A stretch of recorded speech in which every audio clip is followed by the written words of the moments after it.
and over the phone is video. I'm sure you're all familiar with what phishing emails are and have probably received many in the past. Essentially, they are used to gain trust, to gather information to carry out further attacks, or deliver malware to your computers. Malware is a type of malicious code used to exploit a known vulnerability to gain access to your systems and is usually delivered through an email link or attachment. Ransomware takes this a step further, as ransomware will encrypt all your data and render it useless until you pay a ransom to the bad actors, typically in the form of cryptocurrency. And finally, there is business email compromise, where someone takes over an email account to impersonate a known partner and supplier to facilitate a fraudulent payment. All of these are related, as phishing is typically used as an initial step in carrying out a successful BEC or ransomware attack. And actually, 9 out of 10 cyber attacks involve phishing emails to some degree. The severity and scope of the threat landscape overall is only expected to grow. Looking at some of the numbers on the screen only emphasizes the state we face today and how serious everyone should be taking the risk, not only with your small business, but in your personal lives as well.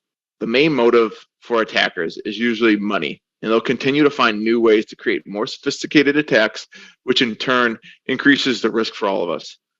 Besides the large monetary impacts caused by cyber threats, the biggest thing to focus on here is how important phishing emails and strong passwords are for protecting your information and accounts.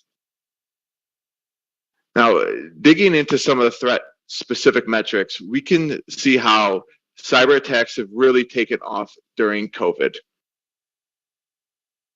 as there were a lot more opportunities created with people working remotely, strains on the supply chain, and more reliance on e-commerce. And ransomware is a high-profile cyber attack that gets covered in the news in what seems a weekly basis. But actually, it's not the most frequent cyber attack, as business email compromise was reported to the FBI's Internet Crime Complaint Center 5 times more often last year. The total losses have increased over 40% since 2019. Software vulnerabilities, which is the main method ransomware and malware can penetrate your systems, has significantly risen since 2018. This is mainly due to our connectivity to the internet and computer software for so much activities in our daily lives. You may want to rush to download the newest iOS or application, but many times critical security vulnerabilities are found early on after their release. And phishing, as I previously mentioned, takes many shapes and forms. The end goal is to get as much information from you as possible, or trick you into an action that will help the fraudsters carry out their attacks. Social media provides an excellent environment for threat actors to collect useful information about a business and their employees. Threat actors can easily gather one piece of data from social media or what is publicly available to gather additional information to build out a sense of trust, and from there, the malicious actors can carry out their attacks. Just be aware of what data about you and your business is out there and how it can be used against you. Phishing emails may be delivered to your inbox to look like any other email, but luckily, there are typically some red flags or telltale signs that you're dealing with a phishing email. First, look at the sender's name. An email from a company like Wells Fargo wouldn't have a Comcast.net email domain. It would be from wellsfargo.com. And the same can go for many of your business partners and suppliers. Second, there's usually an immediate or urgent call to action that leads you to letting down your guard or leveraging a person's natural tendency to help and causes you to ignore the warning signs. Lastly, be aware of any links or attachments, especially from unknown recipients. One way to identify a suspicious link is to hover over it, and a pop-up will show the URL, the actual URL. If they aren't the same, then don't click on it. If you're questioning the validity of an email from a known associate, the best guidance is to pick up the phone and call to confirm that they actually sent it. Phishing has been on the rise, especially since the beginning of the pandemic, as a vehicle to carry out fraud and cyber attacks. And we'll get into some best practices for mitigating the risk on the next slide. So why are we as a society so susceptible to phishing emails, and why are they used so often by threat actors? Well, people have an inherent sense to act when they're asked for help or if they receive an urgent request. Attackers exploit human nature with emails that appear to have a sense of urgency. If something seems suspicious, slow down and take steps to verify the request is legitimate. Oftentimes, there are red flags that indicate that an email is a phishing email, which we covered on the previous slide. You should be instructing all your employees that if they see something, say something. Also, no one should be asking for your password, ever. If they do, especially from someone claiming to be from your bank, hang up and call the number on the back of your credit or debit card or on your account statement. I can't stress enough how important good password hygiene is to protecting your accounts and information. Imagine you rely on Facebook or Instagram for a majority of your marketing. If someone gains access to your accounts, they could ruin the reputation you spent years building with one offensive post. When it comes to passwords, a best practice is to use a passphrase like, "My children's names are John and Sarah, 3-5 exclamation mark." Make sure you're using different passwords for each of your accounts, because if they're all the same and one account is hacked or breached, then attackers can get into all your other accounts. To manage passwords for all your different accounts, a password manager like LastPass is a great way to securely keep track of everything without resorting to writing them down on a Post-it note. And please, please, please do not use password or 1, 2, 3, 4, 5 as your password. Now, having outdated software is like locking all the doors to your house but leaving your windows open. Exploiting vulnerabilities in outdated software is how malware can get a hold in your systems or networks. Any device that stores or processes data or is used in your business needs to continuously be updated with the latest patches. And the easiest way to do this is configuring your systems to automatically install updates and patches. To go along with a strong patch management routine is having antivirus installed on your computer systems as well. The thing with viruses and malware is that they're always usually going to be a step ahead of the antivirus programs. I'm a sports fan, and an analogy I like to use with antivirus is performance-enhancing drugs. Drug testing companies need to know first what to look for and test for, so they need to develop markers in their tests. New performance-enhancing drugs are always going to be a step ahead of the test. It's very similar to antivirus. Antivirus companies need to create signatures, often known by viruses and malwares, to identify and block the malicious software. So if you have outdated antivirus, you have no protection when you or your employees actually accidentally click on a malicious link or attachment in an email. I can guarantee that everyone watching this has used multi-factor authentication at one time or another, whether you realize it or not. When you sign into Google or another account with a password and are given a 6-digit code to enter, or if you use Face ID on your cell phone, that's multi-factor authentication. Multi-factor authentication is when you use more than just a password to authenticate. When you use Face ID, you're using your phone, which is something you have, and you're authenticating with your face, which is something you are. It's the same thing when you put in your password and then a 6-digit code is texted to your phone or sent to your email. Turning on two-factor authentication is probably the best way to prevent against account takeover or unauthorized access to your accounts or systems. In fact, Microsoft did a study where they determined 99.9% of attacks could have been prevented if two-factor authentication had been turned on. If you're going to have one takeaway from today's webinar, let it be this: use two-factor authentication whenever possible. In today's threat landscape and how rampant cyber threats and fraud has been, especially since the beginning of the pandemic, it's really not a matter of if, but when you'll be a victim of a cyber attack. As long as there's money to be made through cyber attacks, there will always be bad actors trying to take advantage of you to get it. And these attacks are only getting more sophisticated. No longer are you seeing people receive phishing emails with a ton of spelling or grammatical errors claiming to be from a foreign country who need your help claiming a lottery jackpot. We've seen with large companies that once bad actors get inside their networks, they're patient and they'll sit and wait for 12 to 18 months, just learning where the key data is, who is responsible for what. Many times, committing fraud is a full-time job for these bad actors, and they're good at it because of all the experience they have taking advantage of human nature and habits they've observed over time. When you're impacted by a data breach, it's so important to have a plan in place so you know what you're going to do. If your business handles and relies on data to operate effectively, it's imperative that you frequently back it up. Just like you're told to back up or keep copies of wedding photos or personal documents you don't want lost or destroyed, it's very similar, except with just losing family photos, not having backups to your data your business relies on could have serious implications to your livelihood if something happens to that data. We'll get into a little bit more later on, but one of the best ways to mitigate ransomware risk is having complete and easily restorable backups. If all your data is encrypted through ransomware, but you can still get to it through all your backups, then the risk you face is really limited. Based on the type of business you operate, you should look at having multiple backups stored in the cloud.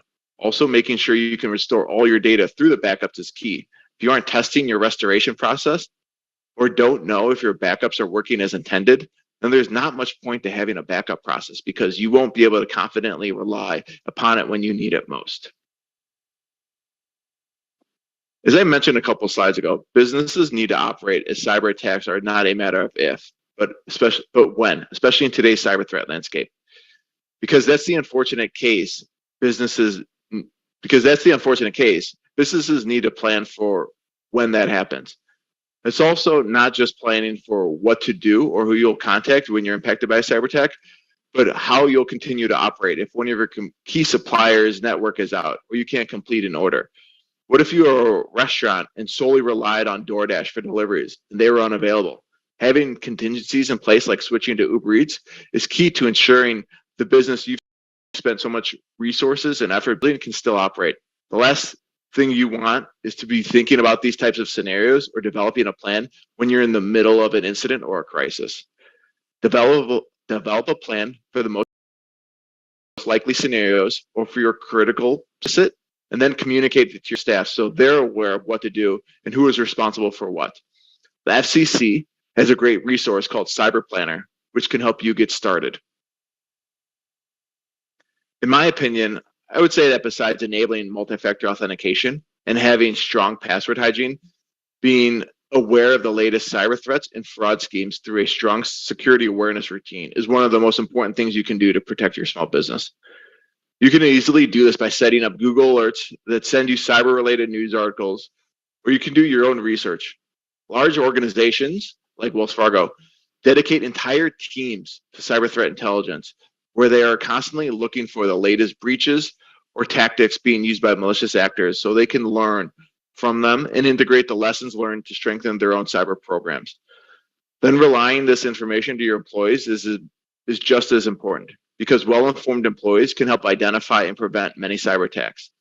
Employees are usually the first and last line of defense when it comes to many attacks and fraud schemes, especially when so many attacks start through email.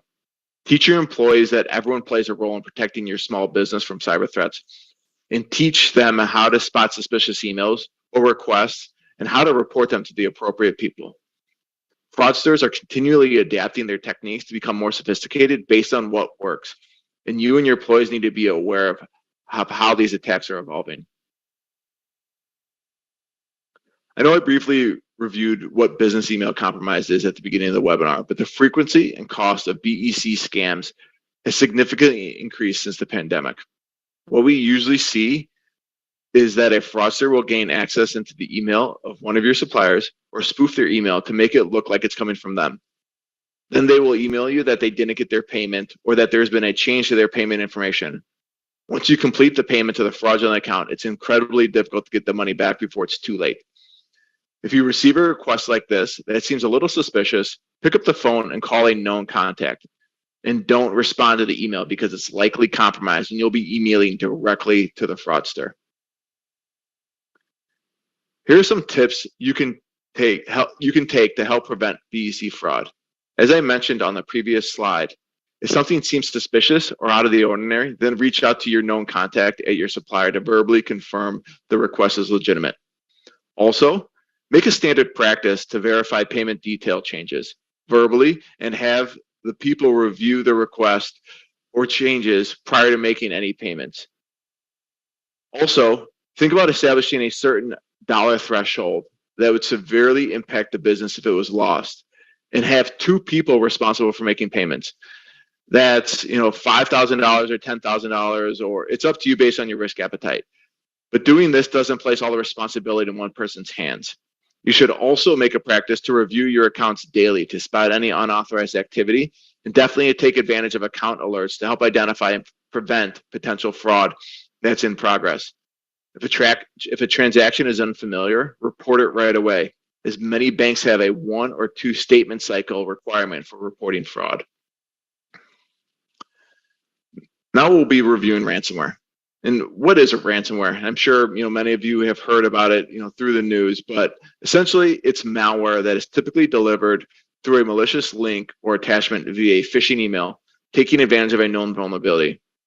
Once an attacker gains access to your network and data, they will encrypt your sensitive data, rendering it useless unless you pay a ransom to obtain the encryption key. The ransom is typically paid in cryptocurrency like Bitcoin, because those transactions are virtually untraceable.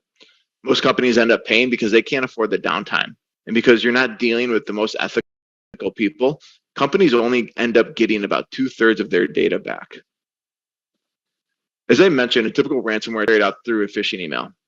The malware gains access to your system, exploits a vulnerability in your network due to an unpatched system or application. It encrypts the data, and then you're locked out of your data until a ransom is paid. Sometimes they'll even put a time limit to pay before destroying all your data, just to increase the pressure to act quickly. Now we've even started to see double and triple extortion methods where attackers will threat leaking the impacted data or contacting the individuals whose data has been breached. This is why it's so important to have a plan in place to handle attacks like ransomware.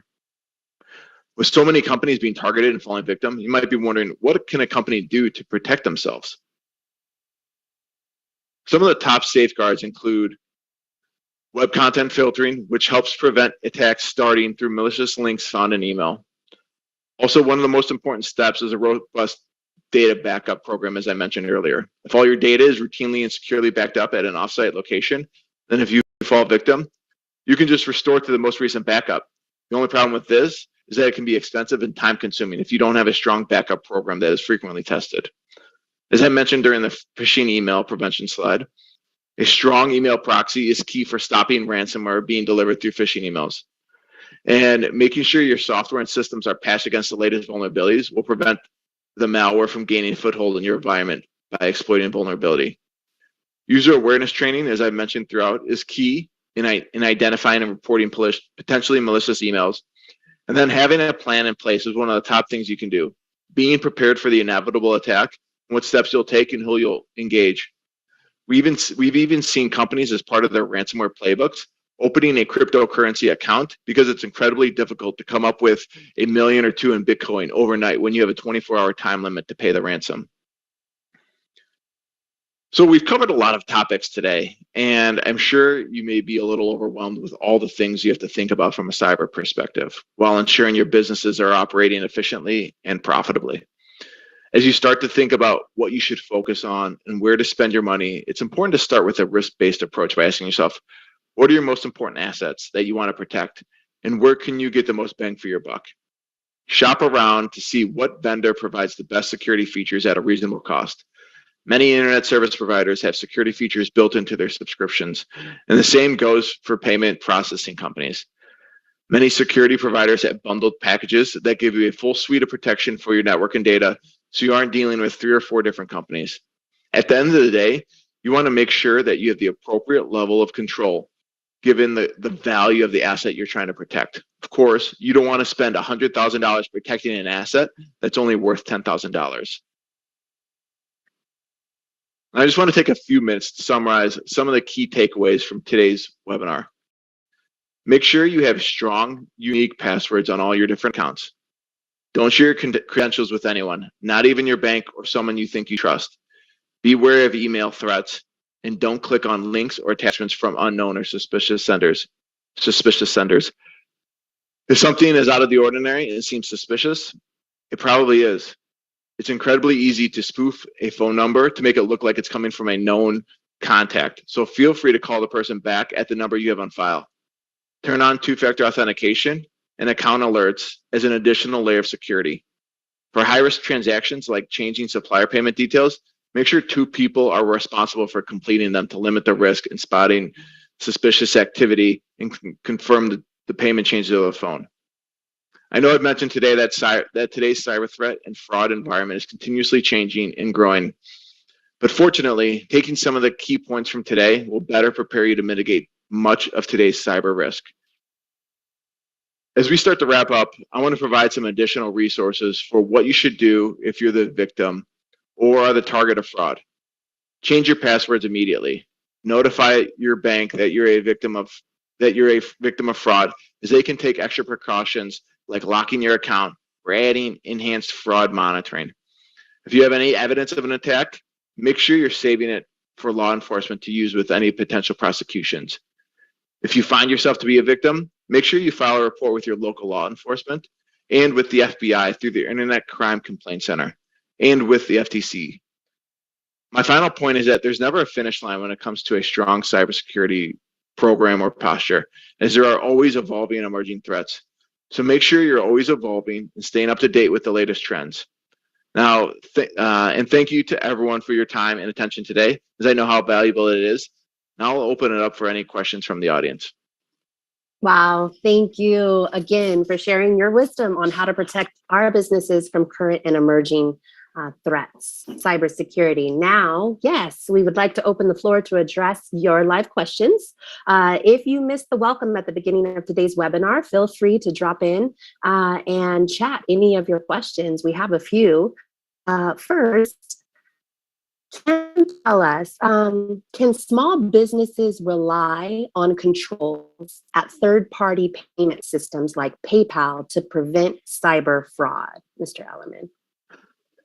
I would say yes and no. Obviously, third-party payment processors like PayPal, they have a lot more resources than a lot of the small businesses may have. So while they are good, they aren't 100% accurate or shouldn't be completely relied upon. If you have any questions, I would definitely reach out to your relationship manager with those payment processing companies and just kind of get more information around what they're doing and how it compares to your other suppliers or payment processors that may be available in the market. Like I said, they have a lot of different resources, a lot more than the average small business, and they are probably doing a lot, but it's also great to kind of get an overview just so you have a better understanding of what they're doing and kind of how they're handling evolving emerging cyber threats or payment or fraud threats. Fair enough. Knowledge is power. Just keep on doing your homework and asking those questions. Next question, quickly, you mentioned playbooks to prepare for cyber attacks. Where can we find play templates? So I previously showed a slide that was from I believe it was from the FTC or the FCC. It's called Cyber Planner. And it has different templates and ideas that you can incorporate into your small business for preparing for a cyber attack. And a lot of large companies, they have very extensive playbooks, and probably based on the size and scope of a small business. The biggest thing is to know who you're going to contact in the event of a cyber attack. If being a key supplier or if it's impacting your business, are you going to be contacting your bank? Are you going to be contacting suppliers, partners?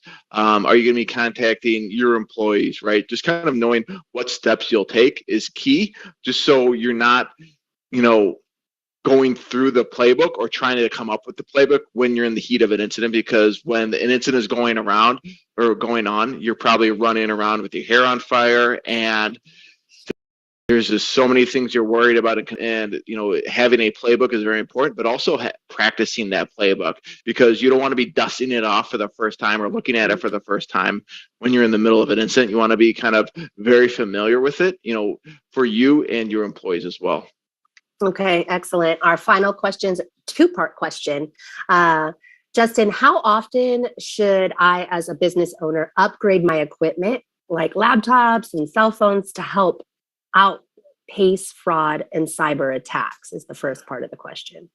So I would say, as long as your operating systems can still support the latest patches, and as long as those operating systems are still supported by the vendor, right? I know Microsoft comes to kind of an end of life, or Apple comes to kind of an end of life support for some of their older operating systems where they no longer offer patches. At that point, that's when it's important to kind of upgrade your systems, because if your software companies or operating system companies aren't coming up with the latest patches, then that obviously leaves you vulnerable to attack. So making sure that your systems are still being supported by those companies, and as long as your equipment and technology can still handle the changes in new technology and keep pace with your growing business. That makes sense. That makes sense. The second part of that question is, how often should our companies put our staff through awareness training? Great question. So I know for a lot of companies, they have their employees take annual security awareness training, and it's usually about 60 minutes. But I would prefer that it's quarterly for 15 minutes, right? So it's still 60 minutes, but it's just more frequent to keep it top of mind for employees. I'd rather kind of have shorter, frequent kind of touch bases. So kind of serves multiple purposes. One, you're keeping it top of mind for your employees, but also you can kind of keep it up to date on the latest trends and tactics and techniques and attacks that are going on in the environment, right? Because say you give, just look at 2022 or 2020 for an example. Say you provided your employees cybersecurity awareness training in January, and then the pandemic hits in March, and the cyber threat landscape completely changes. New frauds are emerging every day, right? Then your employees wouldn't be prepared. Where if you're doing that once a quarter, you can kind of update your training based on the evolving threat landscape. That makes sense. Being proactive instead of reactive. Yeah, I would appreciate that too. Just 15 minutes each quarter is going to be the same time at the end of the year, but we're going to be more on top of it. I promise this is the last question because the questions are popping off. This is a hot topic. With social media, what additional risks should businesses be mindful of as we go into the metaverse and Web3? Yeah, that's a great question. For me, and I'm a little bit more conservative in this standpoint, I'd rather be I don't want to be the first one to adopt it and kind of to join, right? Because with new technologies, I kind of mentioned during the presentation, there's always vulnerabilities, there's always risks. And if you're the first one to join, something like the metaverse or adopt a new technology, all those risks may not be uncovered, right? And I'm sure fraudsters will find a way to monetize and kind of, defraud people on the metaverse. So making sure you're just doing your research, you're doing your due diligence, you kind of limiting your exposure. Obviously, it sounds like the metaverse could provide an opportunity for businesses, but also you kind of have to, look at the risk reward of that opportunity, right? What's appropriate for the size and scope of your business? What's your risk appetite? Just be careful, I think, kind of at the end of the day, and just make sure you're doing your research. Thank you, Justin. Thank you for attending How to Protect Your Growing Digital Presence. Each webinar is possible through our work with the SBA Community Navigator Program, funded in part through a grant with the U.S. Small Business Administration and our sponsor, Wells Fargo. Thank you again, Justin. Wells Fargo, our Community Navigator Chambers, for advocating for Black businesses, and to you, our viewers, for joining in the discussion. USBC introduced by Black, the only Black certification program with a business directory, providing businesses that certify access to private and public procurement opportunities, highlights, and other benefits. This online program can help prepare you for the contracting space as a documents preparation guide. Certify today by visiting usblackchambers.org/certification. Join us for future events such as U.S. Department of Treasury and USBC's inaugural Access to Capital event, Advancing Small Business Series on August 24th at 10 a.m. East Coast time. Discover to improve contracting success with the Procurement Technical Assistance Center, PTAC, on August 30th at 11:30 East Coast time. Navigating Cash Flow Part 1 with Chase on August 30th at 1 p.m. East Coast time. And finally, Patents, Trademarks, Copyrights, and Trade Secrets on September 9th, 12 noon East Coast time. For more events like this, regularly visit and certify for upcoming events at usblackchambers.org/webinars. Follow us on social media at usblackchambers.org. If today's forum prompted additional questions and interests, feel free to contact us at programs@usblackchambers.org.